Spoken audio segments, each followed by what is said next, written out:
much personal information can your discarded trash reveal about you? You may be very surprised. In fact, last night, I illegally picked this off the street after Charlie Wu discarded it at the curb. Charlie, are you out there? Charlie! Well, let's see what we can learn about Charlie by looking through his trash. A number of receipts. I see here he has several receipts from the giant supermarket, 631 East Glebe Road in Alexandria. Now I know where he does his grocery shopping, the approximate days and times, as well as his food preferences. I see that he actually gets a lot of frozen processed food items, which could indicate convenience. Actually, as well, he does have a number of gluten-free items, which perhaps indicates a medical condition. Then there's even a discarded canister of contact solution. Looks like he uses soft corrective lenses. Oh, and here, keys to the kingdom, a Visa card statement torn into two pieces. Guess he doesn't care about shredding his sensitive documents. A lot of great information here. A receipt for 1 dozen red roses delivered to a Rebecca Miller. Perhaps a love interest here. What else we got in here? Some discarded magazines, classic motorsports, and cigar aficionado. Perhaps hobbies are cars and cigars. What else will we find here? Discarded pill canisters. Now I know his prescription medicines, the dosage amounts, the pharmacy where he gets these filled, and even the names of his doctors. But what else? One more thing. Oh, a discarded bottle of premium bourbon. Now I know what I might be able to get him as a great gift this upcoming holiday season. But why would I care about this information? Well, I'm a professional human hacker. As a former intelligence officer for the CIA, I wanted to learn everything I could about my targets, their wants, their desires, their motivations, and their vulnerabilities, so that I could use that to manipulate them, to procure intelligence for my country. I wanted to manipulate them, but you don't have to worry about me manipulating you. I'm not a threat to you. I'm now retired. However, there are still thousands of human hackers out there like me, work for intelligence services, industrial competitors, activist groups, and criminal groups.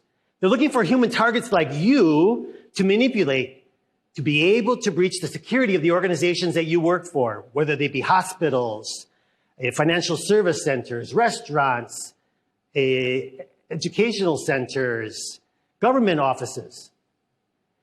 These are the ones that they want to manipulate.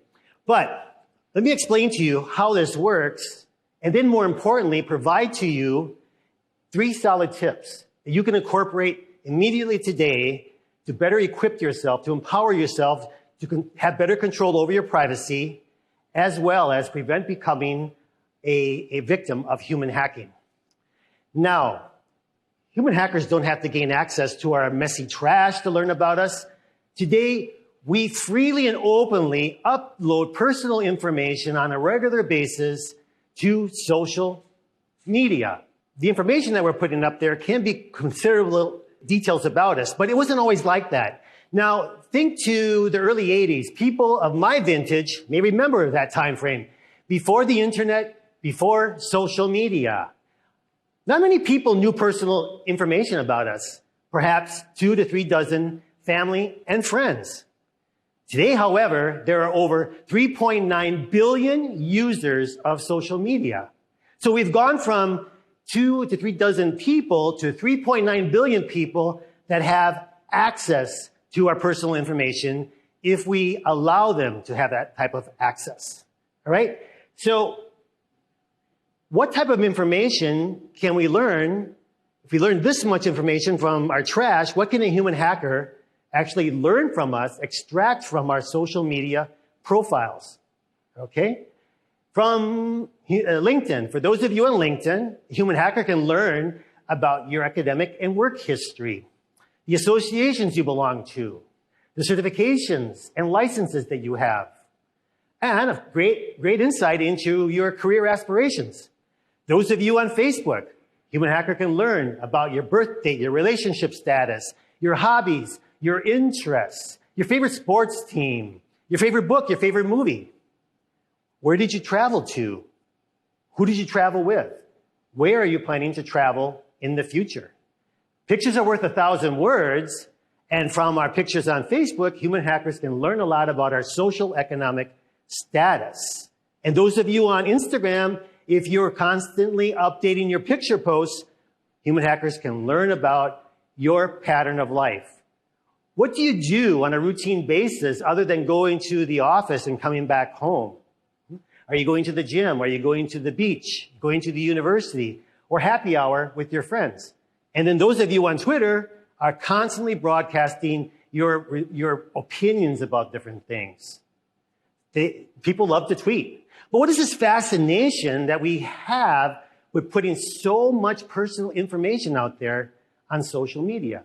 Numerous research studies, to include one conducted by Vogel, Roberts, Rose, and Eccles from the University of Toledo, point to a direct correlation between social media usage and our own self-esteem.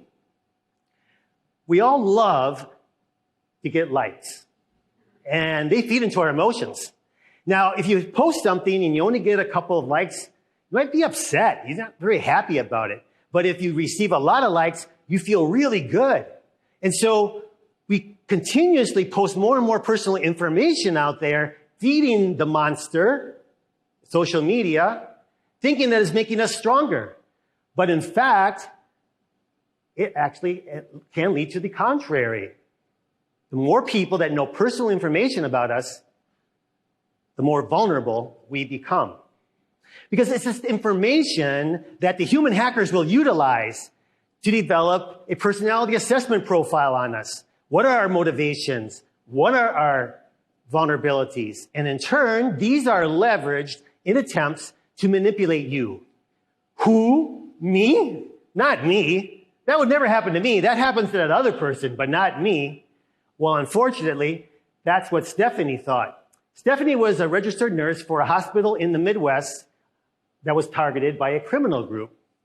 Taking advantage of knowing that she had a passion for rescued animals, the human hacker sent to her via Facebook Messenger an attachment said to contain information regarding some recently rescued dogs.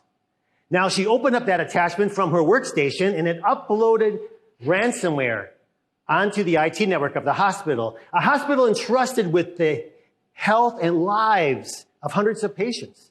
Now, the hospital had no option but to quickly pay the ransomware to get their operations back online. However, unfortunately, one 8-year-old girl, Melissa, did die because they were unable to administer critical treatment to her in a timely manner during the shutdown. The hospital is now being sued for $25 million. Stephanie lost her job. She's reluctant to go back to her passion, nursing, and she definitely does not want to go back to social media. Now, how can a human hacker come to approach us via social media and remain completely anonymous? It's very easy. You can create a fake profile, also known as an avatar. Now, while there are many platforms that lend themselves for the creation of fake profiles, let me just give you one example for you to appreciate the level of threat. LinkedIn is a great example of a platform used for professional networking. Today, there are over 740 million profiles on LinkedIn from around the world. Now, while there's no current statistics regarding the number of fake profiles on LinkedIn, LinkedIn has self-reported taking down over 62 million fake profiles over the last 2 years. So if we were to make a very conservative estimate of 2% of the current 740 million profiles, that's already 14.8 million. Okay? But how long does it take a human hacker to develop a fake profile? About 20 to 30 minutes. They can take a picture from someone else on the internet. They can even use a computer-generated image. Then they can design a script that will incorporate commonalities with you, the target. Perhaps having graduated from the same university, working in the same profession, being a fan of the same sports club, or passionate about the same sort of humanitarian cause. What this does is, in the eyes of the target, make them feel this immediate trust and rapport with this fake profile. Okay? But once the profile is created, how long does it take to get those connections? Well, a professional human hacker can easily acquire over 500 valid connections within 10 to 15 days. Okay? How is that possible? Well, unfortunately, there's a large percentage of people who will immediately accept a connection request without even looking at the profile. Okay? And then once that human hacker has those connections, they'll reach out to other people in your network to get them to connect. By the time they reach out to you, the target, you will see that not only does this profile have over 500 connections, but people in your own circle, your network, are already connected.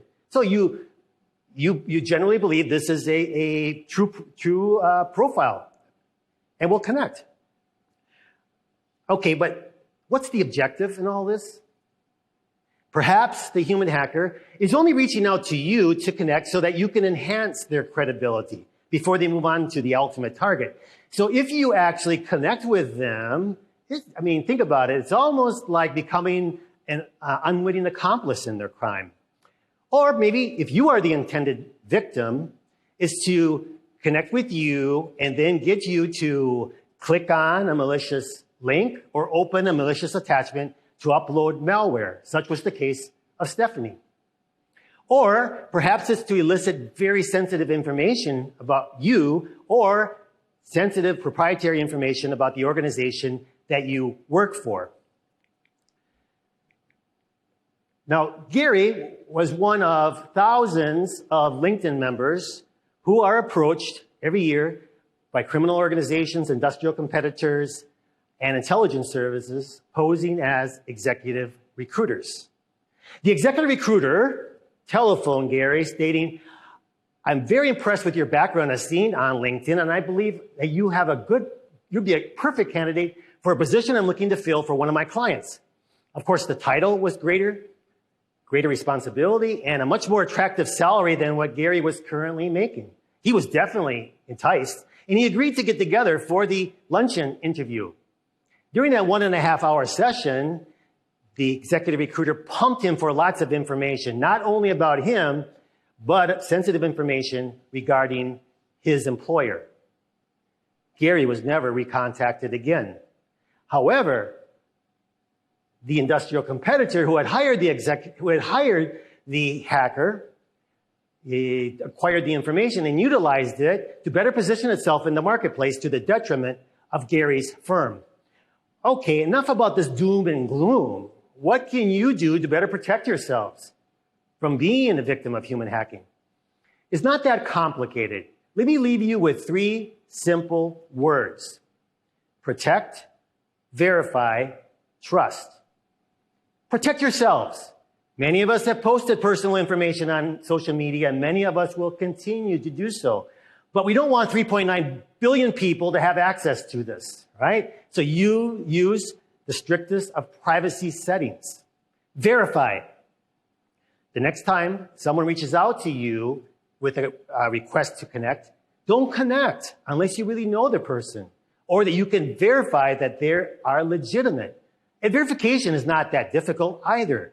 Do a separate Google search on the name of the profile and some other data point from that profile. Maybe the name of the employer or the university. If the only thing that surfaces is that profile, that's a red flag. Verify, then trust. We need to understand the danger is not when we reach out to other people on social media. The danger, the risk is when other people we don't know reach out to us. They could have chosen us. They could have studied us based on our personal information that we put on our profile. They could have prepared this perfect pretext and then approach us in an attempt to manipulate us. Don't become the next Stephanie. Don't become the next Gary. Protect, verify, then trust. Thank you very much.